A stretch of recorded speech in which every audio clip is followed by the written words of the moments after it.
L'entrevue du pape Léon XIV avec Crux a déclenché un tremblement de terre. Au lieu d'unifier, elle a ravivé les tensions et le spectre du schisme semble désormais plus proche que jamais. Le pape Léon XIII a choisi le magazine Crux pour sa première interview approfondie et les réactions ont été immédiates.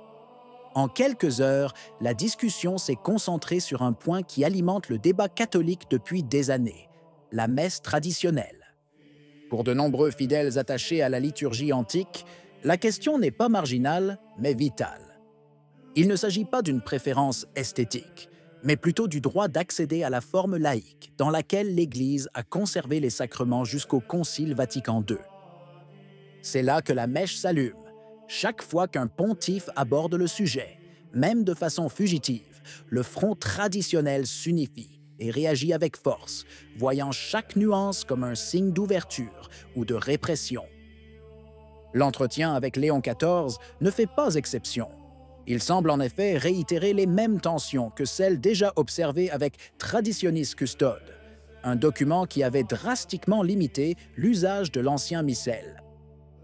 La différence réside, s'il y a bien une différence, dans le ton, plus dialogué mais non moins ambigu. Et l'ambiguïté en matière de liturgie est source d'irritation. Alors que les réactions à l'interview de Léon se multipliaient, le cardinal Burke a soulevé une tempête lorsque, parlant des catholiques attachés à l'ancienne liturgie, il les a qualifiés de idéologues de la messe latine. Une phrase qui a beaucoup blessé et irrité les croyants traditionnels, car réduire leur loyauté à une question idéologique ressemble à une délégitimation, presque à une accusation de fanatisme. Ce n'était certainement pas la déclaration la plus prudente qu'un cardinal puisse faire, mais le fait demeure. Burke, habituellement perçu comme un défenseur de la tradition, voulait marquer sa distance avec cette frange qu'il considère comme excessivement militante. Il y a ici une contradiction apparente, car ces paroles interviennent au moment même où l'interview de Léon XIV suscite des réactions largement liées au thème liturgique.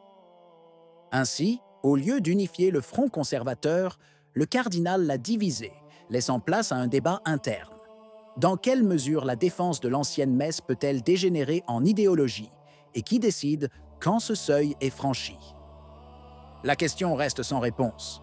Mais entre-temps, la perception la plus répandue est que même parmi les soi-disant gardiens de la tradition, il existe une tentation croissante d'isoler les fidèles les plus intransigeants, comme s'ils étaient un fardeau embarrassant.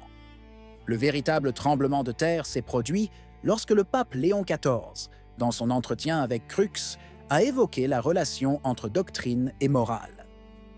Répondant à une question sur les nouvelles identités sexuelles, le pontife a déclaré qu'avant de parler de changements doctrinaux, il faut changer les attitudes. Une phrase qui, prise au sens littéral, suggère que les certitudes morales de l'Église peuvent dépendre de l'opinion publique plutôt que de l'écriture, de la tradition et de la loi naturelle. De nombreux observateurs ont immédiatement rappelé les précédents, Amoris Laetitia et Fiducia Supplicans, documents qui n'ont pas réécrit formellement la doctrine mais l'ont assouplie, jusqu'à en renverser la perception.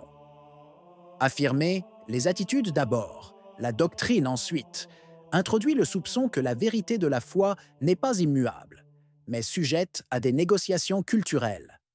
Pour les critiques traditionnels, c'est la porte grande ouverte au relativisme, et cela sonne comme une soumission à l'esprit du temps. Les premières voix critiques ne se firent pas attendre. L'ancien prêtre Jean Thomas Gomula, ancien professeur de théologie dogmatique, déclara sans détour que l'approche de Léon XIV était incompatible avec l'enseignement catholique. Selon Gomula, la doctrine ne découle pas d'attitudes populaires ou de tendances culturelles, mais de trois piliers indispensables. L'Écriture sainte comme révélation divine, la tradition comme héritage vivant de l'Église et la loi naturelle comme voie inscrite dans la raison humaine. Rompre cet équilibre, affirme-t-il, revient à transformer la foi en sociologie. Gomula a même évoqué un épisode personnel. Dans le passé, il avait refusé de recommander un séminariste pour l'ordination, non pas à cause de ses mauvaises notes, mais parce que ses idées théologiques n'étaient pas en accord avec ses principes. À la lumière de cela, Lire un pape qui semble subordonner la vérité révélée à un changement de mentalité apparaît, pour lui, comme un signe grave.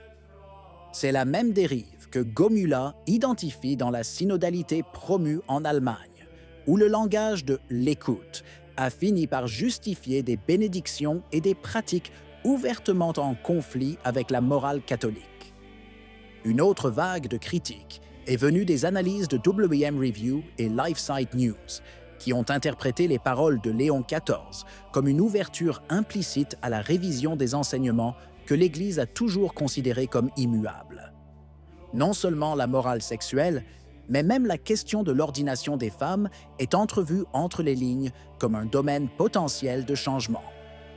Les commentateurs ont souligné les formulations ambiguës du pape, comme « Pour le moment, je n'ai pas l'intention de changer » ou « C'est très peu probable dans un avenir immédiat ». Des phrases qui ressemblent moins à une confirmation définitive qu'à un report. C'est précisément le genre de langage qui alimente la suspicion. Si la doctrine est éternelle, pourquoi parler en termes de « maintenant » et de « futur proche » ? Ce qui aggrave encore les choses, rappelle-t-il, c'est que les défenseur de Léon XIV s'accrochent à des explications de plus en plus alambiquées, presque identiques à celles utilisées pour justifier les ambiguïtés d'Amoris Laetitia. Pour les critiques, le risque est clair, un relativisme déguisé qui transforme la foi en quelque chose de négociable dépendant de l'époque et des pressions culturelles. Au milieu de cette vive réaction, les mouvements traditionnels ont également fait entendre leur appel, demandant au pape une clarté absolue et la révocation des documents jugés ambigus.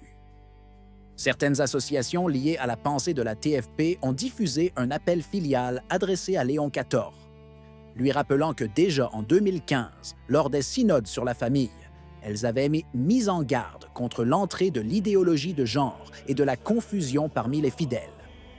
Maintenant, après les suppliciés de Fiducia, la demande devient plus urgente. Rejeter sans hésitation la pression des groupes qui poussent à un adoucissement de la morale catholique.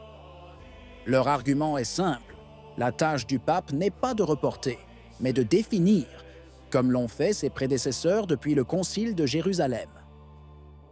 Ils déplorent que le silence ou les formules vagues ne réduisent pas la polarisation, mais l'alimentent plutôt, laissant les fidèles divisés et désorientés. Autrement dit, la clarté doctrinale n'est pas facultative, mais la seule façon de protéger l'Église du chaos interne et des pressions du monde. Il est clair que Léon XIV a choisi de ne pas prendre position clairement, afin de ne pas exacerber les divisions internes. Mais le résultat concret est que, sans une parole claire, les groupes de pression resteront inévitablement ceux qui dicteront l'agenda, poussant toujours plus vers un changement réel, même sans acte officiel. Cette dynamique, au lieu d'apaiser les tensions, les alimente, car elle donne le sentiment que la doctrine est négociable et qu'insister suffisamment longtemps suffit à briser l'Église. C'est précisément dans ce vide de fermeté que le spectre du schisme se rapproche de plus en plus, un glissement lent qui n'est non pas d'une déclaration solennelle, mais de l'accumulation d'ambiguïtés, d'omissions et de compromis. Si la clarté n'est pas apportée, le risque est que l'Église se retrouve effectivement divisée, avec une partie prête à suivre l'esprit du temps et une autre déterminée à rester fidèle à ce qui est immuable. Qu'en pensez-vous? Si vous avez aimé la vidéo, laissez un commentaire « Amen ». Que Dieu vous bénisse.